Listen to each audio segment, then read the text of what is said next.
Hello, everybody, and welcome to our third webinar, fourth webinar. Which webinar is this? Fourth webinar, right? Yeah, it's the fourth webinar. We are here today. This is the E-Commerce Foundation. Sorry, I should say that. We are the E-Commerce Foundation. My name is Sara, and I'm the research coordinator at the E-Commerce Foundation, where our mission is to foster global digital trade in the hopes that it will make a more peaceful world. So that's our goal. One of the ways that we do that is in having a global trust mark called Safe.shop to increase global trade. So that's just one of the things that we do. Another cool thing that we do are our webinars like these, so you can learn from us, and also our great experts. We also would like to thank very quickly Be Amsterdam, our host. This is our webinar home here in Amsterdam.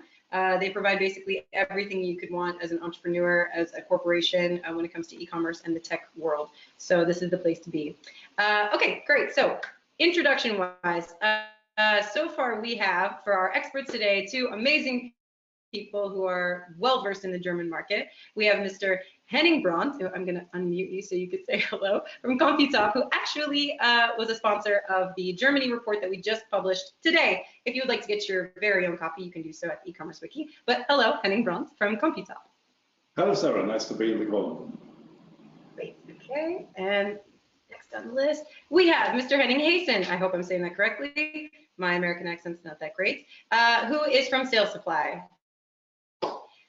So as an intro, I'm going to just tell you briefly about our two experts so you have some more knowledge on them. First, I'll start with Mr. Henning Heesen. I know it's confusing. We thought maybe Henning 1, Henning 2, but we're just going to go with last names and first names to make it easier on ourselves. So first up, Mr. Henning Heesen from Salessupply. Henning is the co-founder of Salessupply and responsible for the German market. Salessupply is an e-commerce logistics and customer service provider that is active in Europe, the US, and China. Salessupply has clients as Segway, 7 for All Mankind, and Coach USA. So, hello, Mr. Henning Heesen. Next up, Mr. Henning Brandt from Computop. Henning Brandt is working as head of communication with the global payment processor Computop. Coming from both economic and editorial background, he published on topics like payment strategies for cross-border merchants, PSD2, biometric authentication, integrating POS and e-com payments, and more. Just as an FYI, Mr. Henning Brandt is having some construction done at his place, so you might hear occasionally sometimes that. Okay, great. So why we're covering the Germany report and the German market? We decided to highlight Germany this month with this webinar because the e-commerce market is really flourishing there. It's something we learned while creating the Germany e-commerce report, but also the European report. Alongside a consumer base that's really prepared to purchase online, they rank really high in other areas necessary for e-commerce. So internet penetration of the population, as well as the infrastructure of the entire country. So we thought this was a great opportunity to talk to some experts and see how other people can penetrate the market if they want to come cross-border, and to sell more in Germany. So to give you a bit of background, Germany ranks #1 in the world for logistical performance, which is outstanding, very cool. 92% of the population access the internet, and almost 80% of the population is shopping online, which is huge. Germany always falls with B2C e-commerce turnover, either right behind France and the United Kingdom, or right just behind the United Kingdom. It's always in the top 3 for the amount of turnover that is happening in B2C e-commerce. More uniquely, for Germany specifically, they purchase more from other EU nations than a lot of the other European countries, surprisingly. So they saw an increase in purchasing from other EU countries, as well as from outside of the EU, and actually dropped a little bit in shopping domestically in Germany. So that's really interesting if you're considering going into the German market from cross-border. So, okay, I'm gonna just start with some questions. Speaking of, if you have some questions, you can always send us an email, or you can put them in the messages here. I should hopefully catch them. And yeah, we can see how we can answer those for you if possible. So I'm gonna start first of all with Henning Heesen. My first question for you. What are your thoughts on the omni-channel approach to e-commerce and retail in Germany? And how does this omni-channel shopping work in Germany? I.e., what are the trends, such as consumers window shopping in a store, purchasing online, consumers purchasing online or wanting a physical location to return it to? What's the status of that? Well, what you see in Germany, Sarah, is that you have certain movements towards trends that come out of that. There is a lot of competition in Germany going on. It's a big market. It's the biggest market from inhabitants in Europe, of course. We have some 600,000 e-commerce players in Germany who are trying to make a buck here and there. So what you see is that there's a lot of movement, people trying to make money here and there. And what you see is that the trend is going towards being a brand or doing what you now asked, omni-channel or multi-channel. Omni-channel is, of course, the hard way because omni means everything. So I don't know if there's one brand that does really everything from online stores to offline stores to marketplaces. But what you see is indeed that people are becoming brands, people trying to establish a brand on marketplaces. That's something that I think that's a question that we are going to talk about. It's what we see is it's a hard market. Prices are the lowest in all Europe. Idealo found that out, I think, a couple of years ago, maybe 1 or 2 years ago. So for people who coming into Germany, they should really brace for low prices. For what you said, it's the best logistical network. So people expect the next day delivery. That's just what you get. And not even at Amazon, you know, Amazon, you have Prime and Prime Now, but a next day is in Germany pretty standard. Then they expect that you have a good customer service in the language because they speak English, but they don't like to speak it when they buy something from you. And then they call a lot. We do call center services. German people, they call a lot. If they are unsure, they will call you. They will ask you questions, maybe control questions if you are real or not.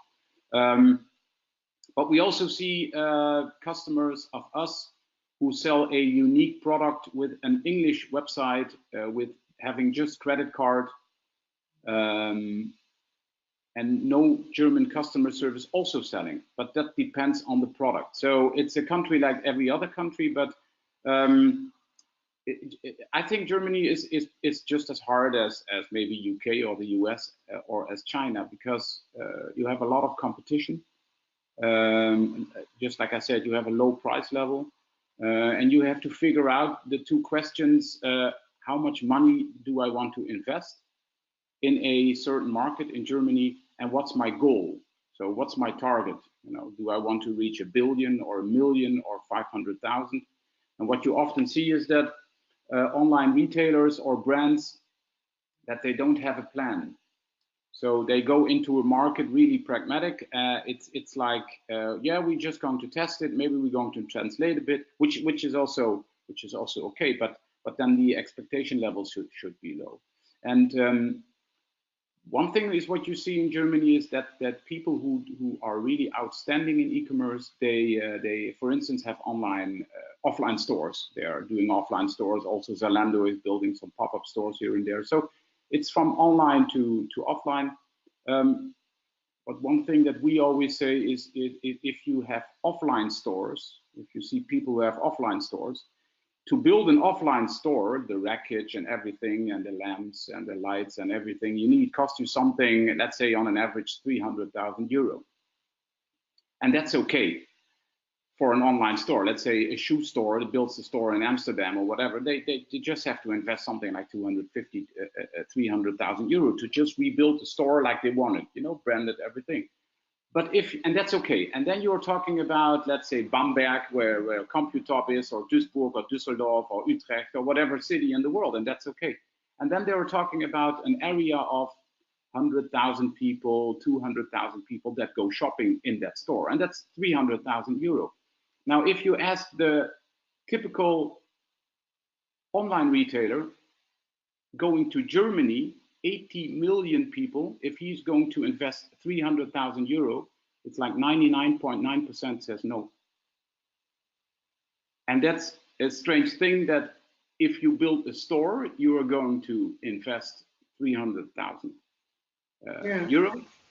But offline, but online, not so much. So they are looking for online. They are looking for really pragmatic. How can I get into? And that's sometimes the wrong approach. Sometimes it's the right approach. But it's the combination of what you want to spend, or what you can spend, and what do you want to achieve.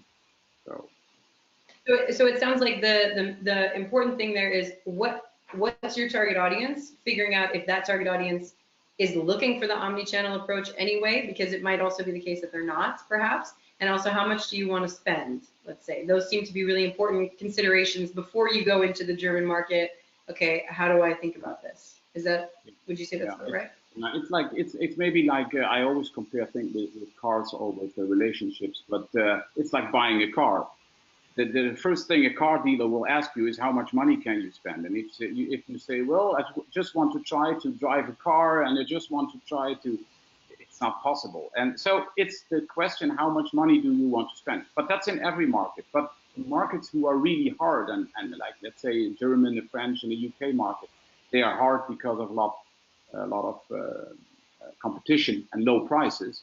But that's different if you go to Denmark or Sweden or Finland or Norway or Switzerland. These are the best countries if we're talking about margin and getting a footprint in that margin. I mean, if you are talking about Germany, 600,000 people who are doing something with e-commerce, that's different, and we have 80 million people. That's different than, let's say, Denmark, who has 4.5 million people, and there are maybe 10,000 online stores. So, but of course, it's more interesting than conquering a big mountain than a small mountain. No one's going to brag about, you know, that I climbed a mountain of 1,500 meters. You know, that's no one wants to do that. So everyone wants to go into challenge Germany, France, UK, US, China,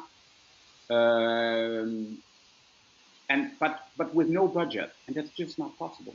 It's just not possible in a market like Germany. That's what we see. That's what we see. Yeah. No, it's good to know. Actually, I think a lot of people forget that, a lot of retailers do. But in addition to that, so then I'm going to actually move on to Mr. Henning Brandt. So I'm going to just quickly unmute you so you can answer this. Thank you. Okay, so thinking about that in mind of what's your budget, I do feel that's a great question. What is your budget coming in somewhere? Regarding that approach, so the omni-channel approach, let's say, Computop, I know has options for retailers who are looking to sell both in brick and mortar stores as well as online. But I think what would be cool for you is if you could give us a brief explanation of what a payment processor like Computop is in general, and how it's relevant and important for retailers to understand when they're choosing whether they want to go on channel or how to go into a cross border. So how does what you do tie into the narrative there of all of it, omni-channel and cross border for retailers? Yeah, absolutely. Well, first I have to apologize for some noise maybe coming in between, because we have a construction site in the second floor, and if you hear strange sounds, be sure it's not what it sounds like. Well, a payment processor, when I tell friends what I'm doing, what I'm working with, they always say, it's something like PayPal, isn't it? And I say, no, it's not like PayPal, because PayPal is one of the payment schemes, like many other in the world. And what we do as a PSP, payment service provider or payment processor, is being the link, the technical platform between the merchant and the payment schemes. So, and this describes exactly what the service we can provide for merchants, that we link them to some payment schemes they might need in the country. And if we speak about German, especially German, but maybe whole Europe is a region where many payment methods are used, because Germans are very picky when it comes to how they would like to pay.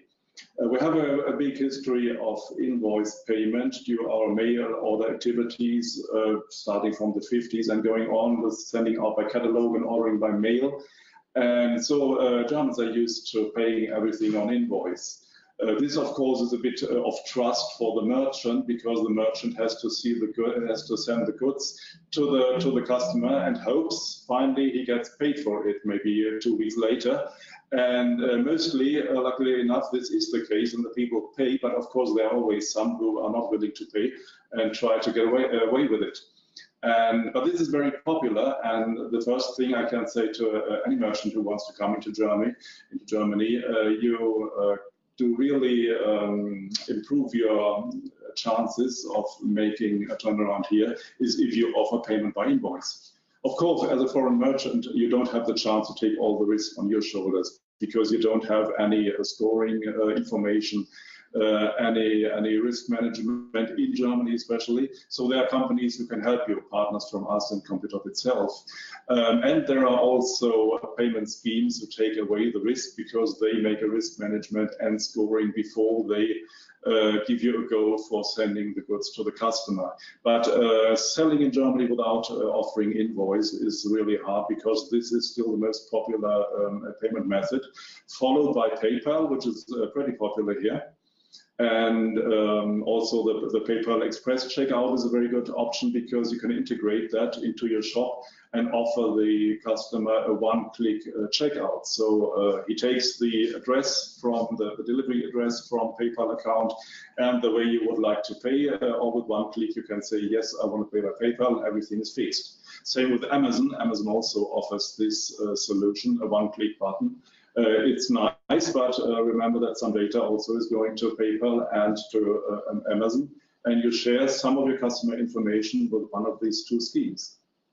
Another option to pay within Germany is a credit card, of course, but Germans are not so familiar with credit cards as customers are maybe in the US or in the UK.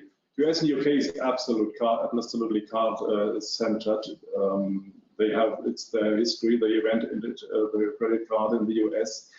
And they're really used to paying with credit cards. In Germany, there is the Giro card, it's called. It's a local debit scheme, and it was very popular because every bank offered it. But it's some kind of very easy and cheap product, so to say. It's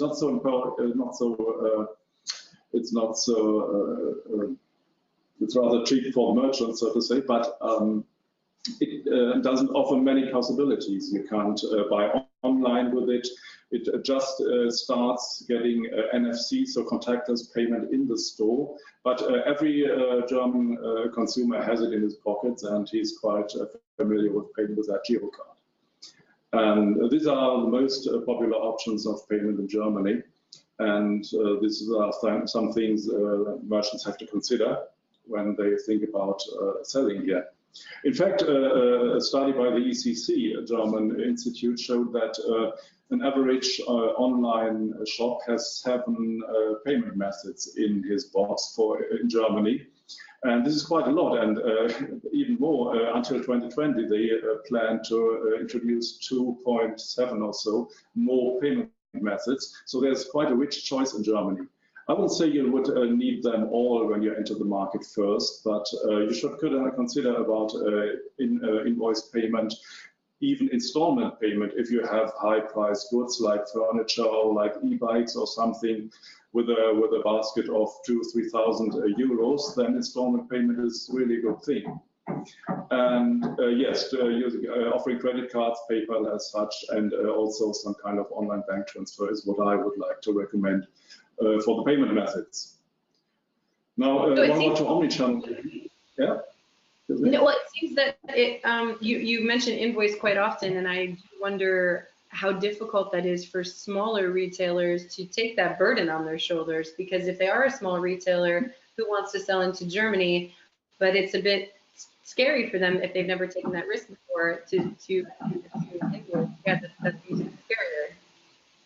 Absolutely, I would recommend that to a cross-border merchant to start with selling on invoice on his own shoulders, because of course there's German law applicable, and he would have to go to file lawsuits maybe in Germany from wherever he comes from. I think that's not a good thing for him. But there are payment schemes like, just to mention a few, RatePay or let's say Payolution or Easy Credit, Ratenkauf by Easy Credit, and some more who offer some kind of secured invoice payment. So it's finally like some other payment scheme. The consumer chooses this option and then wants to pay with that, registers there, and the merchant gets the information. Yes, it's okay, it's safe, and they also take the risk. So the merchant gets the money anyway, and if there's a problem with the payment from the consumer side, it's the risk of the payment scheme, not of the merchants. But selling there into Germany without these secured services, I would recommend that. Yeah. Yes. Yeah, so it also, in pointing out that it's nice sometimes for smaller retailers to have sort of an intermediary, I think it kind of is a great segue into the next question that I have for Mr. Henning Heesen. So we talked a bit about the omni-channel approach, and we've also talked now about payments and how smaller retailers can sort of still compete in a market like Germany, despite I did not know that entirely about the invoices, and I think that's really interesting. When it comes to the omni-channel strategies as well as payment processing strategies, for the smaller retailer, one of the bigger concerns as well is the marketplace, namely Amazon, especially in Germany. It seems that marketplaces are quite free to reign in Germany, whereas here in the Netherlands, where we are in Amsterdam, and in Switzerland, you don't find a country-specific Amazon. You don't have, I mean, you have Amazon.nl, but it's just for books. So if somebody wants to buy from Amazon, yeah. So my question is, what are your thoughts on marketplaces and their success, but also German consumers shopping online? Are they more likely to purchase from a marketplace in another country or perhaps a niche store? And do you see that this might be a way for smaller retailers who might not want to take that risk of having invoice and doing it all on their own? Does Amazon's Germany seem like a good option for them? What are your thoughts in general on that? Yeah, well, starting, and that's the budget question. You know, if you don't have any budget, then starting with Amazon is perfect. But what you see is from an omni-channel point of view is that if you do all channels, that works the best, of course. When you do in Germany like Idealo, you do eBay, you do Amazon, you do your online shop, you do some affiliate marketing. Maybe you open a pop-up store, but I mean, you come across all those investments that you have to do in IT and in people and in translations and whatever. So if you don't want to sell on Amazon on marketplaces because you don't want to because you think that's just not your thing, or you are scared that Amazon is going to sell your products as well after a while, or products are cheaper on Amazon, then you don't have any options. What we see is that either you go, and that's the old saying, of course, you go big, you go niche, or you go home, and that's all there is in Germany. And everything else, if you sell, let's say, Lego, or you sell another Levi's 501 or another pair of Nike that everyone sells, then you will have a hard time, or you go big, you know, just like About You. Like we had Zalando in Germany, and then Otto came with a competitor of Zalando, About You, and they pumped maybe some 500 million euros in there, and then that works, of course. And About You is not going to do any Amazon, because About You is just an online store, just as Zalando. So from an omni-channel point of view, it's really hard. Multi-channel is, of course, possible. I think that 50–60% of all retailers in Germany or brands in Germany, they do multi-channel. They do like their online store, and they do something with Amazon, or they do something with Amazon and they have an online store. And it's always the back and forth between am I going to spend my money on SEO, on AdWords, or on the marketplace fee, like 15 or 18%. We have clients that redirect, that buy traffic with Google AdWords on their online store and redirect them to Amazon, because they say, I have FBA, I have fulfillment by Amazon. If you do FBA in Germany, that's just smart, because you have the lowest shipping rates, you have the best delivery times. and you don't have any customer service at all. But the downside is that you are listed with maybe some 40, 50, 100 other people who sell your product maybe cheaper. And it's not like you have a different product than them, because you list on a certain EAN code with fixed pictures and fixed texts, and it's only your price. If you have a product that's comparable. Now, if you don't have a product that's comparable, then, and that's what you see in Germany at the moment, or for the last 2 years, is that people are establishing own brands on Amazon. Because the threat is that you sell something more than, let's say, 50 or 100 times a day, and then Amazon starts to buying it themselves at your supplier or whatever. So if you become the brand, then Amazon starts buying at you. This is what you see, what smart people do on Amazon. These are mainly young people, really young startups. They are not going to go in anything that that everybody sells, but they go into mobile phone cases or things between, let's say, 60 and 120 euro with a known brand. And Amazon then can't get around that. But what Amazon is doing now, they are developing own brands for those products. So it's a blessing, but it's also a curse. But the market entry is like zero. You can do that yourself. Whereas you have to open a Shopify shop or a Ecommerce shop or whatever online shop system you have, and you have to translate that, you have to localize that, you have to have an own customer service, everything. That's more expensive. But are you in for a quick buck, or are you in for the long run? And if you are a 50 million online retailer in France and you want to come to Germany, you are not going to do the Amazon way. Yeah, that makes a lot of sense. I think, so it sounds like for smaller to medium-sized retailers, Amazon might be a good way to enter the market, maybe, depending. Whereas if you are a bigger corporate, or at least with much more turnover, you're probably not going to go that route. Yeah, well, it's also then the valuation of your company. If you are an online seller of 50 million in France and you want to conquer Europe, because if you do like 200 million, you are worth 500 million, whatever, and then you can sell your company, because that's going on all day in Germany and in the rest of the world. That if you build a certain market value and market size, you are worth something. And most e-commerce companies, 99.9%, are just privately owned. So they are going for that exit, and they are going for getting some investment, something between 10 and 50 million euros, just to expand in Europe or expand wherever in the US. And that's the way. But from the other point of view, we also have a lot of clients who have own brands or really unique products, and they have a Shopify store in English with English customer service and just a credit card, and they do Facebook advertisement, and then we all buy stuff that we didn't need or we didn't thought that we needed, and then and so that also works. But it really comes down to what product do I have, how is the market fit, and how much money can I spend. Yeah.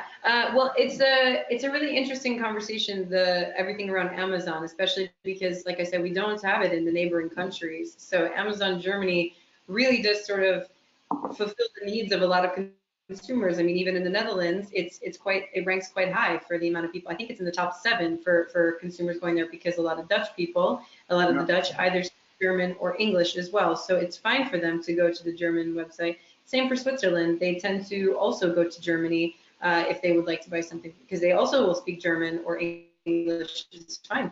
So it's so it brings me to my next question for Mr. Henning Brandt, actually. Like we're just gonna go back and forth. So my question, a lot of what we do here at the E-commerce Foundation has to do with trust, and in getting consumers to trust a web shop more, because that seems to be the recurring theme for why consumers are hesitant to shop online, why they don't want to, or why they're not sure about that small web shop, and to really help small to medium-sized retailers, that's what we would like to do, is help inspire them to be able to sell cross-border. And so I wonder what your thoughts are on what role Amazon in Germany plays on the trust for consumers. Are consumers more likely to shop there because they trust it more, or are German consumers not really concerned with trust? Is that not really an issue for trust for consumers in Germany? And then regarding that same question, what are some of the issues that German consumers specifically have regarding e-commerce? And this could be in payments, it could be in anything related to e-commerce. Yeah, what are their issues with trust? Now, well, trust, from my point of view, is not really an issue in Germany, because people trust normally when they buy from people from the country. It's quite similar, it's quite the opposite to China, for example, where people don't trust their own people so much, because there are some fraud issues there, and they are always anxious about buying something, some fake products or something. We also have an entity in China, maybe, by the way, maybe the only Western payment processor anyway, who has their own payment platform within China for the domestic market. And so we know a bit about it, and it's always interesting to see that Chinese trust much more in foreign brands than they trust in their own salespeople. And it's quite the opposite in Germany. People normally used to trust German vendors. And if we come from abroad, the best thing to do to have success in Germany is maybe you look as German as you can. So that means, of course, translating the whole shop, not only the products or not only the general conditions or something, but translate the whole shop, because German can speak English, but they don't like to. They're not so familiar with foreign languages, like the Scandinavians are, for example, who don't have any dubbed movies on the TV. In German television, everything is German, even the English or Indian or some else movies, and they're not so familiar with using English in everyday's actions. And so they would like their shop and even a foreign shop to be in German. This is some real important thing, I think. As I said before, integrating German payment methods is a must. And in terms of trust, if you ask about Amazon, I think the Germans buy so much at Amazon, and they do it really heavily. I saw a study saying that nearly half of the whole e-commerce market already in Germany is covered by Amazon. Their own products, all marketplace vendors who sell on Amazon, and it's really, really huge. And the German e-commerce market has been about 60 billion this year, so it's quite huge. And they buy at Amazon for convenience, because they like it. They think it's convenient to look up the products on their site. I heard of some people who use Amazon rather than Google for getting descriptions of goods they maybe intend to buy. So they don't Google anymore. They Amazon for products, so to say, just to find out about the specs of some I don't know, electronic device or whatever. They go on Amazon. Read the description, read the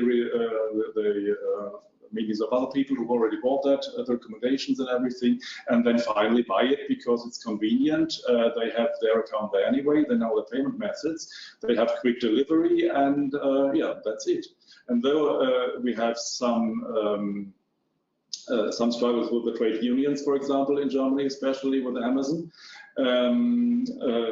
many people really buy at Amazon regularly, and of course this is a big chance for foreign merchants to start selling into Germany via a marketplace like Amazon, or in the last grade even eBay.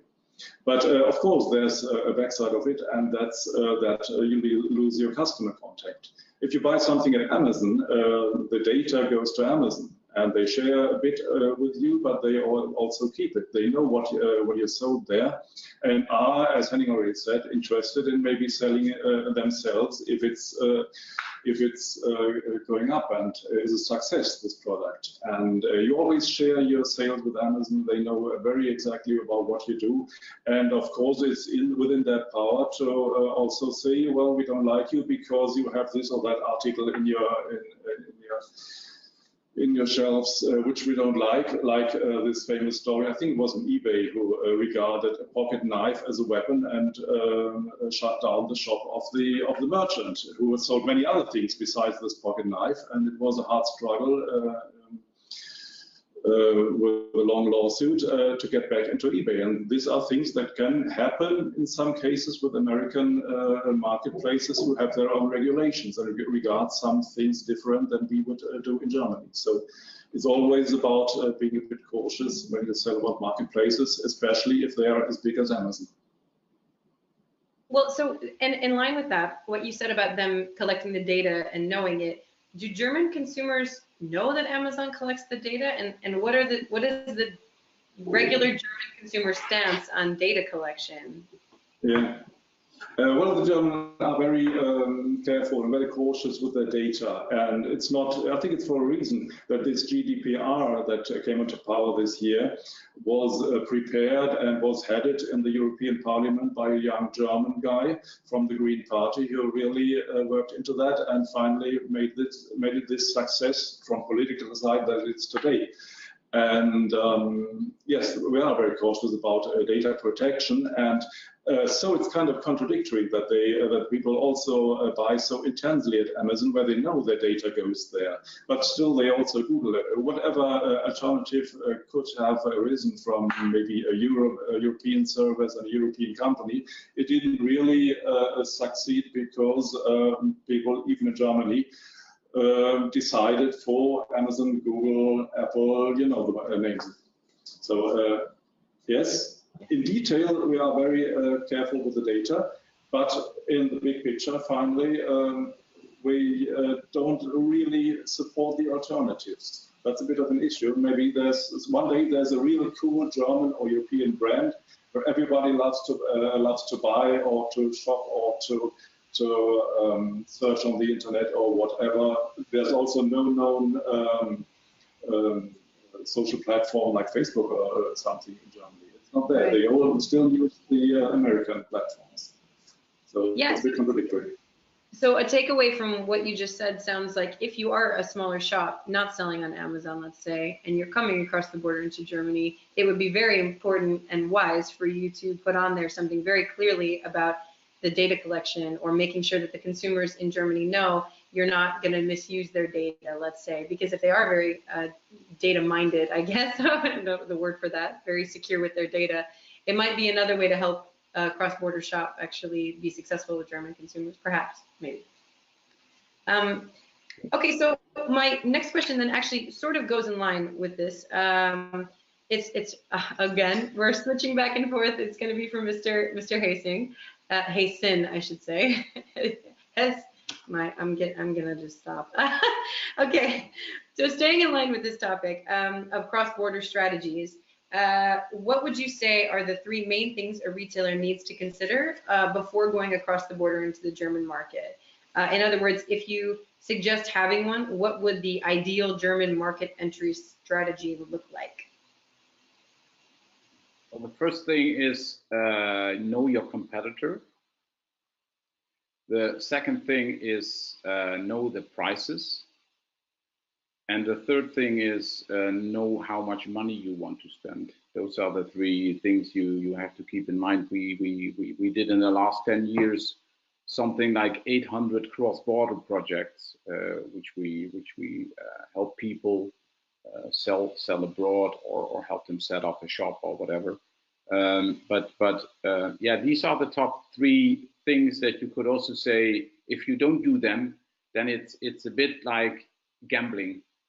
It's a bit like gambling, because sometimes people and that's the difference between if you are a small retailer and you have a dream of conquering the European market, and then that dream brings you to, I don't want to know the bad news. That's sometimes what you do as an entrepreneur. You know, you have an idea and you just don't want to get into the bad news because you just want to be successful in something. But that's of course then hard, because if you come to a certain country where there is a lot of competition and the prices are lower, or your product doesn't work at all because you don't have people for that market, or no focus on that market.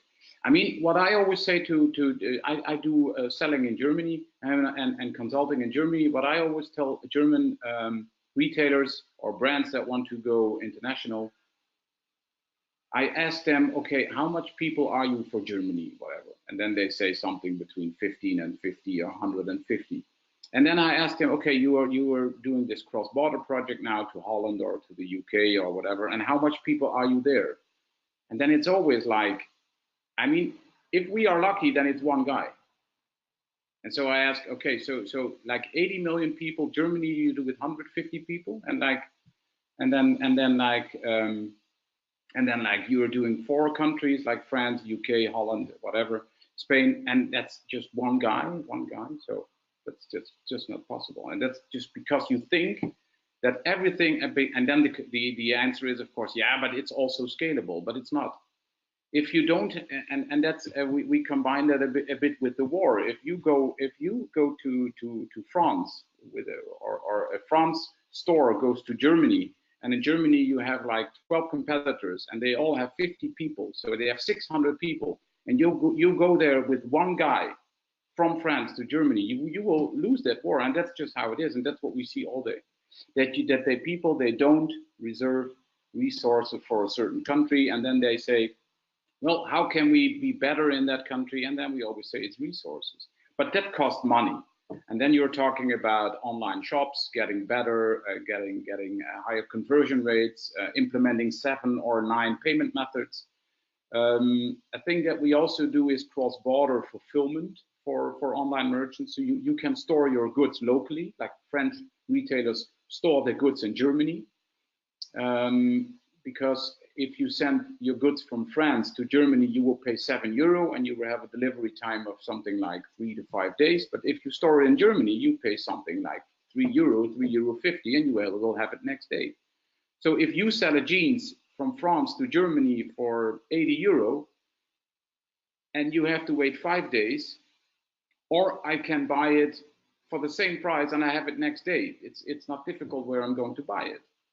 So that's the whole thing. How much energy and resources am I going to plan into that project? And everything else is just, well, we say hobby, and it's just trying, and that's okay. That's okay. But it's just trying, and you can try with an English online shop in Europe, and then just put some AdWords in every country, and then try to find out with that English shop how much traffic and sales you are going to generate in a certain country. Or the other way is if you are trying to get into really pragmatically use Amazon. So first of all, it sounds like it's very wise to consider the fact that if you're going to expand to another country, you need more than one person to do that. Yeah. But also might be a good idea, depending on how large you are, to just get a storage unit or something in the country that you're talking about, and to try to ship from there rather than the home country that you're in, let's say. That's all really interesting information, because Germany, I think we forget, is very large, and people forget how long it can actually take to come from, let's say, Rome all the way up to Berlin. It can take a while, so it is quite interesting. Okay, so this is a great segue into the next question for Mr. Henning Brandt. I have a similar question for you. What would you say a successful cross-border payment strategy looks like coming into Germany? So what are your, let's say, 3 main tips in creating the strategy and fulfilling it for making sure you have the right payment strategy? I know you said you need to make sure you have a very lot of payment methods available, but what would your strategy be for maybe a small retailer and a medium-sized retailer?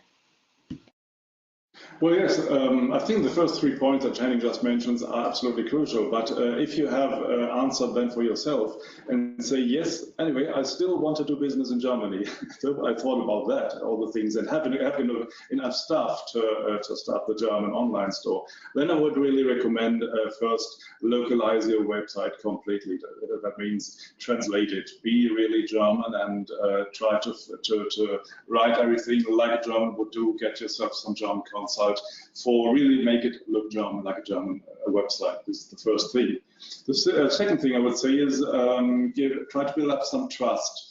When webshops come from abroad, they need maybe a bit more trust than if they are from inside Germany. And you can achieve that trust by maybe some trust marks, by some seals which you can partner with, like Trusted Shops or something. These are well-known brands in Germany, and they give a kind of extra trust because there's also some check behind that, and people trust in these marks even a bit more when they're on the shop and see the marks and say, yes, okay, with these brands I'm familiar with. I've bought with other shops and everything went well, and they seem to be kind of the same style, so I trust them. So building up trust in that way is maybe a good choice. And then when it comes to payment, of course, as I said before, provide enough payment options, pay on invoice, give credit card, offer some online bank transfer, even offer maybe PayPal Express or Amazon Pay checkout, and yeah, something like this. This is, I think, the most important things. When every homework else is done, so you have good products, you have good prices, have good descriptions and everything, of course, that's to be done first. It's our fate somehow as a payment processor that payments always comes at the end. The merchants build up wonderful shops and say, now we have perfect delivery times, we have a great service, good support, and perfect pictures and everything. Oh, let's think about payment. Yes, there was something. We need some payment extra. They call the company and say, we are launching the shop next week. What do you recommend? Sometimes it works, sometimes maybe we need some extra days, depends. But yes, payment is important because every merchant finally wants his money, and he should think about that as early as possible to get the best out of it, and also to get a good conversion rates. Because it's not only about offering payment methods, it's also about offering the right fraud tools and risk management and everything. Because it doesn't help if the consumer decides to buy something from your shop, and in the end he gets locked out by the credit card company, by the issuer, so to say, because you have too restrictive options, regulations for the credit card acceptance.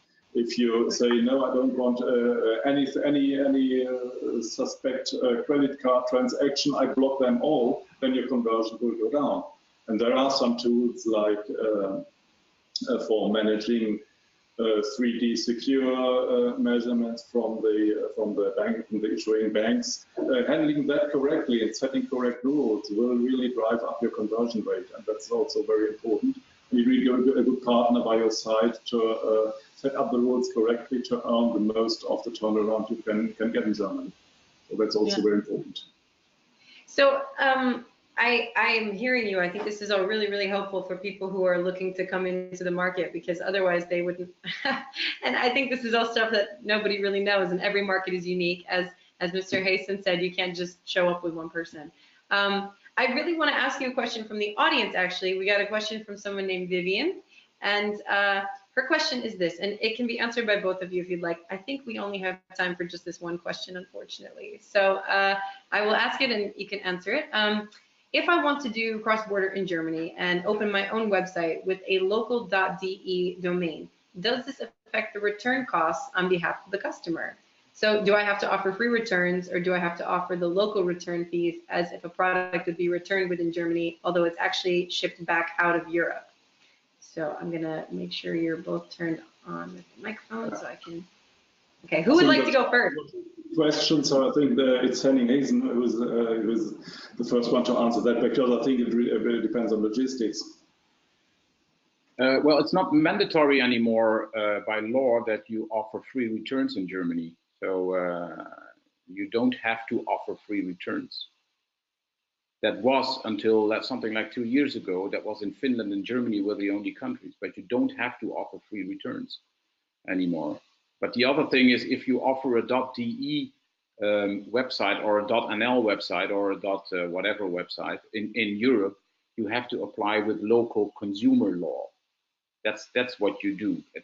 When you I don't know if that's the right translation, but if you point out to a certain consumer, and that's having a German customer service or a French customer service or a .de or a .fr, then they say, okay, you want to reach French clients, Spanish clients, German clients with a .de, and then you have to apply the local consumer law. But then you have companies like Trusted Shops or Händlerbund in Germany. Händlerbund is there maybe better for legal advice. And that's legal advice. So no, you don't have to offer free returns. But one thing, the customer will never come back.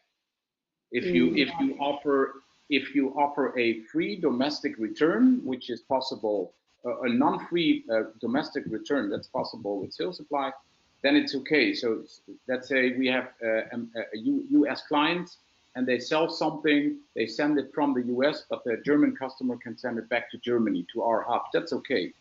But if you ask the customer to send it back to France or to the US for $18 or 20 euro, he will maybe say, okay, I keep it, or I don't keep it, I send it back, but I'm never going to buy anything at your store anymore. And that's one buzzword at the moment is customer satisfaction. And that's the buzzword that everyone's following. So and that's what Amazon does, 100% customer satisfaction. If you don't do that, then you sell maybe one time, but that's it.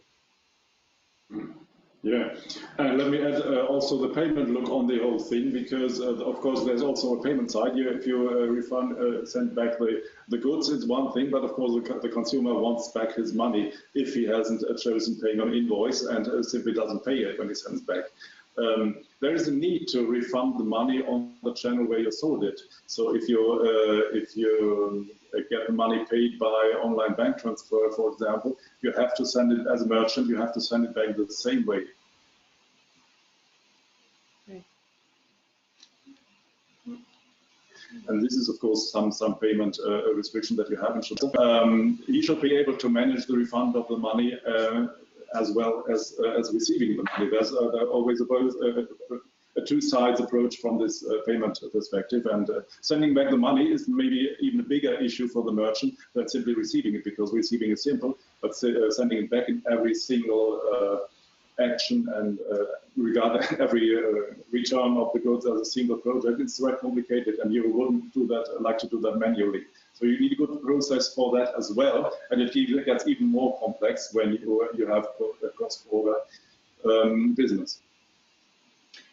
Okay, I have one more question from the audience, and so I think it's important to ask it if you guys promise to answer it in maybe 1 or 2 sentences max. The question is, in your opinion, how important is the customer's ability to buy his or her merchandise with credit or installments from merchant sales? So how important is that? For maybe installments even is a better question, I think. Yeah, I think installments is important. Depends on the goods, of course. If you buy cheap goods for maybe 10 or 20 euros, nobody would like to pay that in installments. But if you have expensive goods like TVs or e-bikes or whatever, it is important, I would say, to offer installments, because you make it easier for customers to say yes to this, then to decide positively about the purchase. And it's even better if you can do this decision, this check, if you get the installments payment, if you can do that somehow anonymously and don't have to ask the merchant if he offers some solution and then he calls the bank or whatever happens. There are processes which go totally anonymously. You can do that yourself as a customer, and it's only between you and the payment scheme, and the merchant doesn't get to know. And that works online as well as in the physical retail store. Mm-hmm. But I would say yes, for pricey goods, yes. Mr. Heesen? Yeah, what we see is with products above, let's say, 150 euro, it's really a conversion maker. And what we also see is that and that's a really good one, because Germany is the return country, of course. We have online shops that do 50% returns. If you offer installments, or the goods that you sold with installments, you have 90% less returns, because people thought about that. It's not like I'm going to buy something for 1,000 euro on installment and I'm going to maybe send it back. That's the invoice. But people who choose the installment are 90% less to return it. So that's also good. Very interesting. Great. Well, thank you. Okay, so I have more questions, of course, but I know we have to wrap it up because our expert speakers have things to do. So great, thank you again. If you would like to read the Germany e-commerce report produced by and published by the E-commerce Foundation today, you can do so by downloading it on the wiki, on our e-commerce wiki. Thank you so much again to our amazing speakers, Mr. Henning Heesen and Mr. Henning Brandt. If you have any questions for either the Hennings or myself, you can send me an email. I'll make sure to forward it to the correct person or whoever, or both, however that works. Thanks again to Be Amsterdam, home of innovation and all things related to it, and our webinars.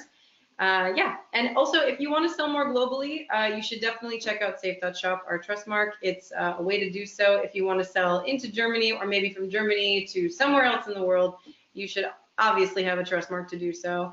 Yeah, and make sure you tune in to our upcoming webinars, which are going to cover global e-commerce, Latin America, China, and much more. So thanks for joining, and we will see you guys next time. Bye-bye. Bye, everybody. Thanks, Sarah.